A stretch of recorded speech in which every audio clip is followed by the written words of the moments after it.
અરે અરજી, આ જો તારી ઝૂંપડી આવ્યો તો ખરો, આજે તારી ઝૂંપડીમાં કોઈ કા દેખાતું નથી અરજી. અરે પ્રભુ, તમે તો અંતર્યામી કહેવાય પ્રભુ. તમે આ ગરીબ માણસની તમે શું કામ મસ્કરી કરો છો પ્રભુ?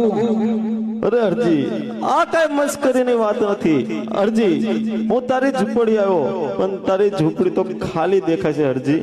અરે હા પ્રભુ, કારણ કે હજુ મારા લગ્ન નથી થયા પ્રભુ.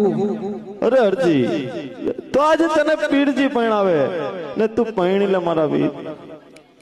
અરે ના પ્રભુ, મને આ ભવની અંદર કુંવારો જ રહેવા દો પ્રભુ. અરે ના ના અરજી, આજ તને આજે રામાપીર પરણાવે અરજી, તું પરણી લે અરજી. હે મને રામદેવ પરણાવે, હે મને ભાલાવાળો પરણાવે. મારે નથી પરણવું પીરજી, મારે નથી પરણવું.